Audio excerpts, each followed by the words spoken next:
So about 4 years ago or so, I was speaking with some of my doctors, and we were all talking about the difficulty we had making referrals to our patients with identified substance misuse or abuse, patients who came in with overdoses or often psychiatric problems manifesting with some concurrent use of drugs or alcohol, trauma related to alcohol, trauma related to substance misuse.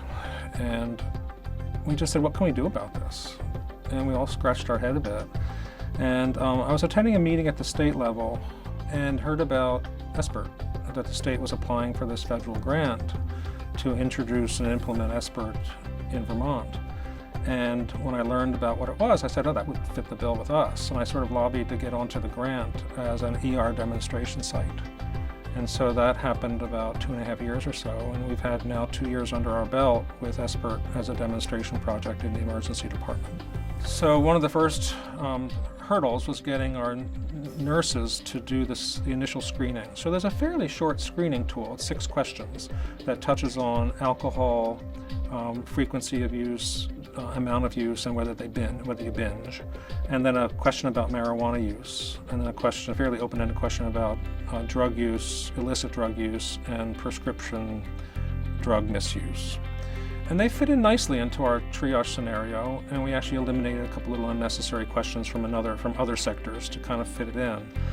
And we did training. All the nurses went through the prescribed training that SBIRT provides, and we got it going. We had to do a build in our IT, so our electronic medical record, it had to be fit into that. And that was not all that technically difficult. It took us about a month to get that up and running. And once we had it into the electronic medical record and the nurses were trained, they hit the ground running with it. And interestingly, what we found was we often didn't have the time. An ER can be a really busy place, and to pull up a chair and really sit down and talk to a patient and deliver a quality motivational interview and a connection to some treatment was not as easy as we all thought it was. And we pretty early saw that what we really needed were embedded SBIRT clinicians, social workers that could really deliver high quality time and effort into intervening with the patient. And so we hired 2 folks, and they came with really great experience, and they work in our ER generally like 10 o'clock to 10 o'clock every day, and are able to pick up patients that come in with high screens that score for some substance misuse risk, and they'll do an intervention right in the ER. And when we saw that work so well, we started talking about it. And we started talking about it to our medical staff, to our primary care doctors, and they all said, hey, we'd like to do that. Why aren't we doing that in primary care? It should be done in primary care, not the ER.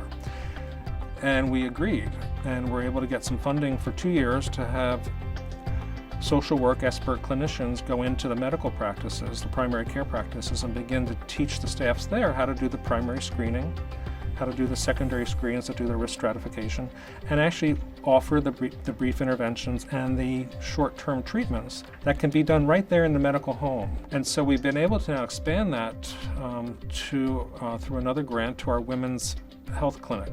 And there the primary focus is on pregnant women to really try to reduce their risk with substance misuse. And we're just starting that now, and we're very excited about it. It's become very clear that it is integrated behavioral health. Medical care, mental health care, substance abuse care are all part of integrated behavioral health. And that is the buzzword. It's also a reality. It's what should be being delivered. And I think anybody involved in healthcare planning, healthcare reform, looking towards the future knows that as much as it's a buzzword, it's a really powerful tool. And it's what's best for our patients. And I think if we can demonstrate in Washington County that it can work embedded in primary care, in community resources, in emergency departments and specialty services, we will at least demonstrate a medical model where SBIRT can be operational and effective. And do I think that can be translated to other parts of the state? Absolutely. Absolutely it can be.